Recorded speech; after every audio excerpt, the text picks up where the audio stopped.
and welcome back to the most amazing channel on the internet. I'm your host Rebecca Felgate, and today we're talking about the top 10 scary Texas urban legends. I've absolutely always wanted to go to Texas. Music, food, sunshine, culture, I think I would absolutely love it. That being said, this list has freaked me out somewhat. Before we jump into this video guys, do let me know what state you live in or what country you live in, and if we want to do an urban legends for you. Do you know any urban legends? Why not get me some of the research before I do it? I'd love that. Also, if you guys want to connect with me on social media, my link is in the description box down below. And while you're there, why don't you click on that thumbs up button and the notification bell so you never miss a top 10 video. Coming into number 10, we have the legend of the black-eyed children. Forget the black-eyed peas, meet the black-eyed children. I've said it before, I'll say it again, children ghosts creep me out. They're the worst kinds of ghosts. Kids are creepy, end of really, but kid ghosts, ah. Apparently there are some kind of creepy black-eyed children stalking the streets of Abilene in Texas. The story comes from a local journalist, Brian Bethel, who said that in 1996 he was in the parking lot of a movie theater when he popped on his inner car light to write a check. Ah, 96 and checks. See, this wouldn't happen now. 2 words. E-transfer. Wait, is that 1 word? Either way, I absolutely knew that archaic banking was a road to evil. Back to the story. Noticing the light in his car, 2 kids came up to his window, which he rolled down to see what they wanted. Now the kids looked between 9 and 12 years old, and they asked him for a ride. He said they had a very uneasy feeling about them,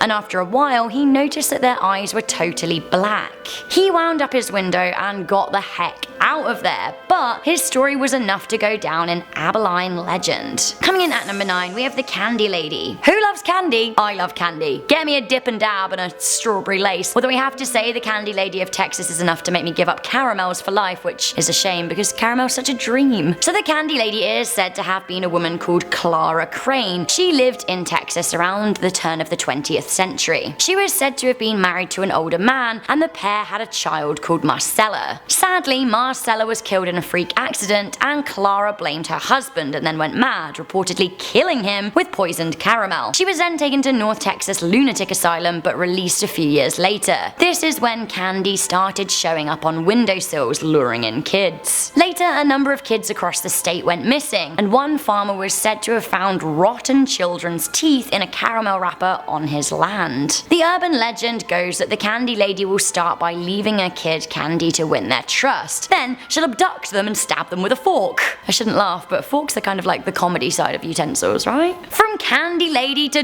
Donkey Lady at number 8. Donkey Lady, now I've heard it all. Apparently ye olde Donkey Lady haunts a bridge over Elm Creek in San Antonio, Texas. The origin story of the ghost dates back almost 200 years to the mid-1800s. When settlers were living on the banks of Elm Creek, a husband and wife had a small wooden farmhouse and were making a living with a small number of livestock. One day, one of their donkeys or mules was grazing in the area when a young man from the town came across it. This man was not a nice man, but he was a wealthy man. He was the son of an important town leader. The young man teased the donkey and hit it with a stick, to which the donkey fairly responded by biting him. I'd bite someone if they hit me with a stick too. Retaliating, the man started heavily beating the donkey. Hearing their mule being attacked, the couple emerged and told the man to get away, throwing rocks at him for hurting their valuable animal. The man had a bit of Prince Joffrey entitlement moment, and he screamed that his father would hear about this, and to be honest, hear about it he did. He brought a bunch of friends to the farmhouse to torch the place. When the husband intervened, he was shot, as were his sons. The wife's dress caught fire and she helplessly watched her loved ones die. As she was engulfed in flames, she screamed running down the road. She began to burn as she threw herself into the creek. Her body was never found, but her wails are said to still be heard along the stretch of the road. If a car stops for too long,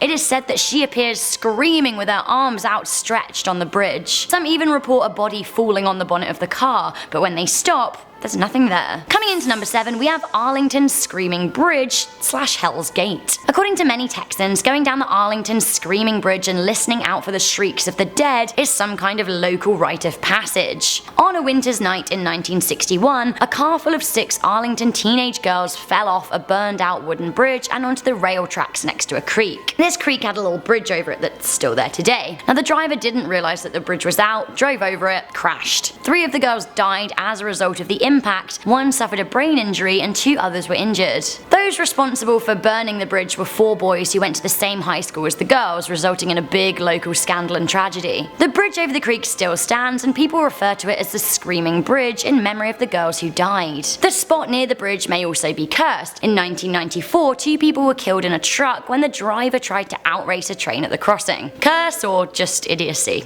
I don't know. Coming into number 6, we have the White Lady of Rio Frio. So the Frio River is a beautiful spot near Rio Frio in Texas. On a summer's day, you may see picnickers hanging out by the water enjoying the weather, but some say they've had a far spookier experience. Many people that visit the Frio River have reported a strange white mist hovering over the water. Some say it's a strange microclimate, but others cite the story of the Lady of Frio. The story goes that back in the 1900s, a young girl called Maria Juarez was the prettiest girl in the canyon. She was young and had an elder sister whom she loved deeply. Her sister had children with a man called Gregorio, who unfortunately cared more about Maria than a sister-in-law. Maria helped raise her sister's children and dreamed that someday she would meet someone, marry them, and have kids of her very own. She thought all of her dreams had come true when she met Anselmo, a dashing young man who seemed to return her affections. Sadly, this angered Gregorio, who told Maria that he loved her and wanted to be with her. When she rebuffed him because of her sister and Anselmo, he shot her through the heart by the lake. Now, her spirit is said to haunt the spot to this day. Adding a level of legitimacy to the story, there is an unmarked grave in a Frio cemetery said to belong to Maria, the White Lady who died an unmarried virgin. Coming into number 5, we have El Muerto. The El Muerto tale is truly terrifying. Back during the gold rush era, people thought that there was gold to be found in Texas. On top of that, the USA-Mexico border was hotly contested around this area, with an area of no man's land between the 2 countries. In this area, bandits were rife and Texas Rangers were around to keep them in check. One ranger, William Bigfoot Wallace, wanted to teach the bandits a lesson after one persistent criminal, known simply as Vidal, stole a bunch of Mustang horses. When he was in court, Bigfoot Wallace and his ranger friends chopped off Vidal's head, sat his body on a horse, attached his hands to the reins, and strung his head to the saddle. This was supposed to teach other would-be bandits a lesson not to mess with the Texas Rangers. Some poor sod then had to deal with finding the horse and its deceased cargo, which would be absolutely awful. Despite eventually being taken down from the horse, legend has it that Vidal rides on through the Rio Grande area today, and his ghost is dubbed as El Muerto. Coming into number 4, we have the Dancing Devil of El Camaroncito. A dancing Texas urban legend. I am so down for this. Apparently the dancing devil is local only to El Camaroncito, so ladies of other towns, no worries if a man is asking you to dance, you're probably safe. Ladies in Camaroncito though, watch out. So basically a legend has it that in the 1970s, a man in a dapper suit would ask beautiful ladies to dance with him. While they didn't find him beautiful, they felt compelled to dance. As he danced, women would be swept up. One day, a woman noticed the man she was dancing with had hooves for feet and that everyone near them was staring in horror. Realizing she was dancing with the devil, she ran away. The devil, however, remained. Now, I always keep my demons in my dancing shoes. Coming into number 3, we have Goatman. Goatman, Goatman, Goatman, Goatman. Fun to say, fun to talk about. There are a couple of legends surrounding the Goatman of Old Alton Bridge in Denton County. The bridge is locally dubbed Goatman's Bridge, and some say that is because there is a goat-like demon that haunts the nearby forest. But others turn to a more elaborate tale of a local goat farmer. Oscar Washburn was a black goat farmer who was known for being an honest businessman, and he was a well-liked member of the community. Unfortunately, a successful black man caught the attention of the KKK, who was said to have abducted him in August 1938. Reportedly, they tied a noose around his neck and threw him over the Old Alton Bridge into the river below. When they went to bring up his body, they found that the noose was empty. Frustrated, the clan went to his house and slaughtered his wife and children. Washburn's body was never found,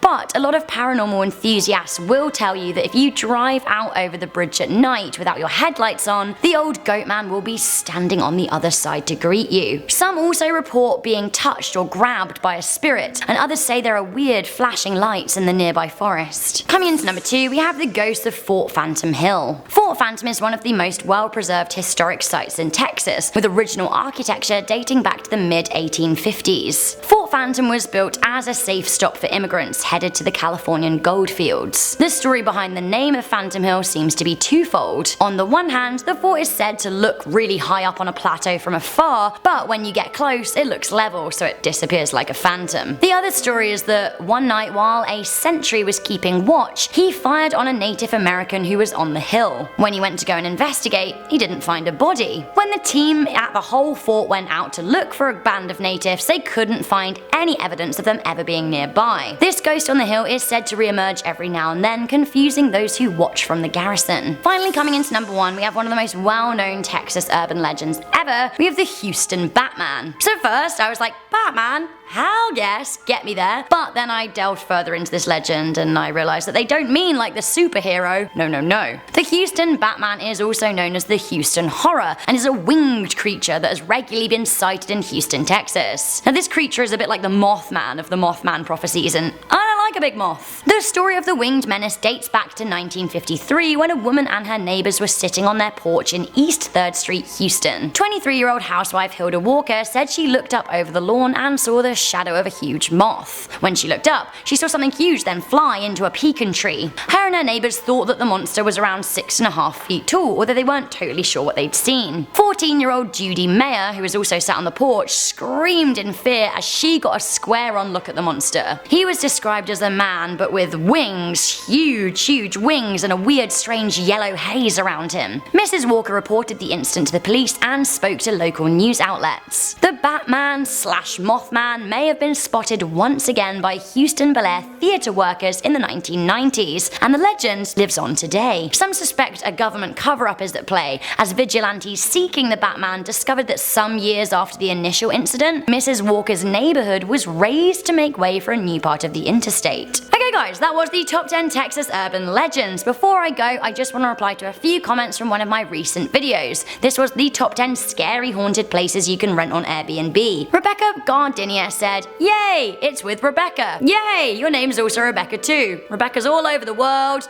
Join hands, start a Rebecca train. Boop." I like ketchup rope. I don't really believe in ghosts, mainly because I've never had a paranormal experience. I mean, I guess maybe that could change. Adam L. Bellner said, "Make World War II stories," and you know what? I'm really up for that. World War II is one of my favourite eras of history, so I bet there are like loads of spooky urban legends out there. So guys, do let me know which of these you found the spookiest, do let me know what city, state or country you live in, and if you would like us to make an urban legends all for you. But now I'm your host Rebecca Felgate. Check out my Instagram in the link in the description box down below. Also, do give this video a thumbs up, share it with a friend, and stay subscribed for more most amazing lists. Bye!